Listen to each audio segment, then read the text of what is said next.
O último conclave. Como a Igreja escolhe um Papa em segredo? No coração de Roma, onde o sol se põe por trás das antigas colunas do Vaticano, encontra-se uma das maiores tradições religiosas e políticas do mundo: o conclave. O termo conclave deriva do latim conclave, que significa com chave, uma referência direta ao fato de que, no momento da eleição papal, os cardeais são trancados dentro da Capela Sistina, isolados do mundo exterior, com um único objetivo: eleger o novo líder da Igreja Católica. Quando um Papa morre ou renuncia, o Vaticano entra em um estado de luto, e o mundo aguarda com ansiedade o início desse processo secreto. O conclave é, na essência, uma cerimônia de fé, mas também de poder, política e intriga. O futuro da Igreja, com mais de 1 bilhão de fiéis, depende das escolhas feitas em um ambiente de segredo absoluto. Mas o que realmente acontece dentro dos muros da Capela Sistina? Como os cardeais decidem o futuro da Igreja Católica? E o que, de fato, é preciso para ser eleito Papa?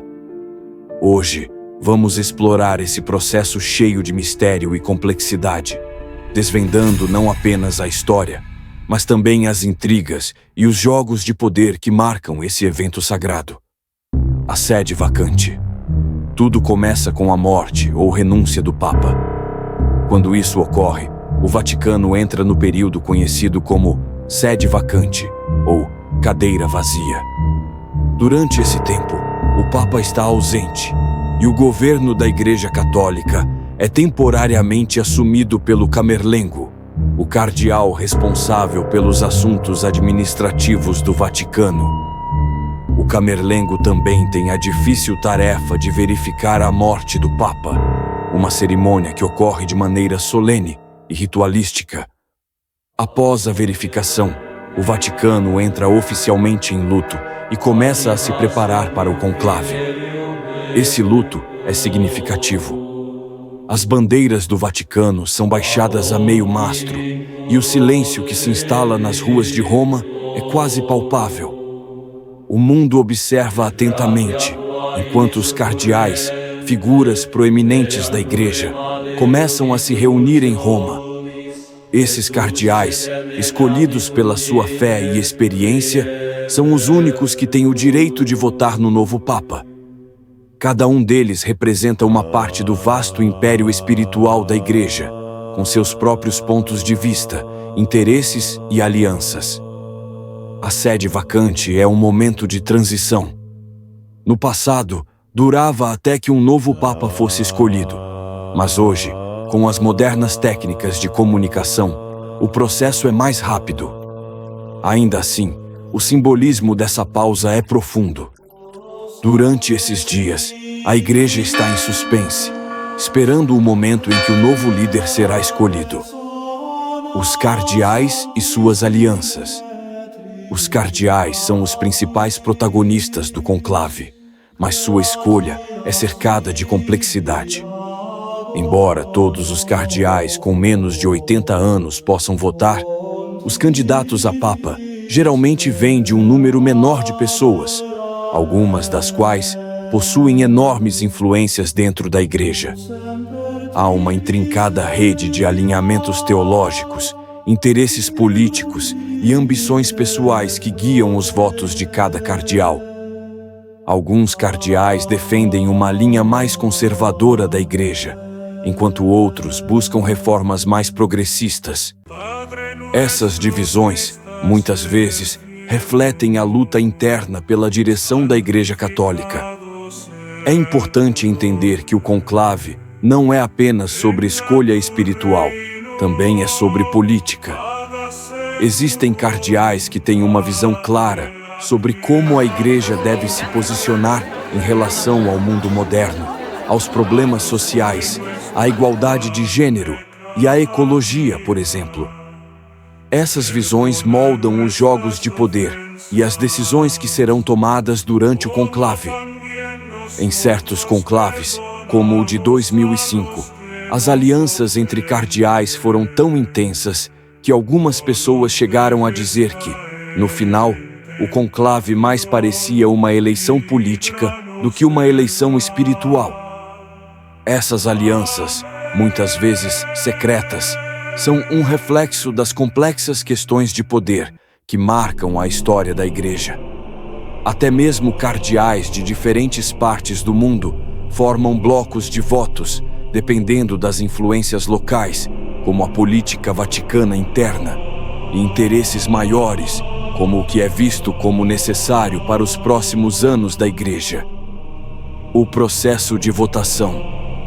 Uma vez que todos os cardeais estão reunidos em Roma, o processo do conclave começa com uma cerimônia solene, chamada Pro-elegendo Pontífice. Nessa missa, os cardeais são convidados a refletir sobre a responsabilidade que têm em suas mãos. Eles rezam e meditam, pedindo inspiração divina. Mas, ao mesmo tempo, a atmosfera de tensão cresce. Após a missa, os cardeais seguem em procissão até a Capela Sistina, onde o conclave ocorrerá. Lá, o processo de votação é explicado e os cardeais juram segredo. É nesse ponto que o sigilo absoluto começa a ser uma exigência. Cada cardeal deve escrever o nome do seu candidato a papa em uma cédula especial, que é então depositada em uma urna. Após cada rodada de votação, as cédulas são contadas e, se um cardeal atingir 2/3 dos votos, ele será eleito papa. Caso contrário, o processo continua até que uma decisão seja tomada. A queima das cédulas é um ritual importante. Se ninguém for eleito, as cédulas são queimadas com uma substância química que produz fumaça preta, sinalizando para o mundo que ainda não há um novo papa. Quando a fumaça é branca, o mundo sabe que a eleição foi concluída. Os jogos de poder e apostas geopolíticas. Embora o conclave seja essencialmente um evento espiritual, é impossível ignorar a geopolítica que influencia a eleição. A Igreja Católica tem presença em todo o mundo, e algumas regiões têm uma influência maior sobre o processo do que outras. O Vaticano, com seu poder simbólico e financeiro, busca um papa que possa não apenas liderar espiritualmente, mas também lidar com os desafios geopolíticos globais. Questões como a pobreza mundial, direitos humanos, conflitos no Oriente Médio e a influência política de potências como os Estados Unidos têm um impacto direto nas escolhas dos cardeais. A Igreja, especialmente no contexto contemporâneo, enfrenta uma batalha entre conservadorismo e modernização. Isso também reflete as visões sobre como o Papa deve interagir com outras religiões e instituições internacionais.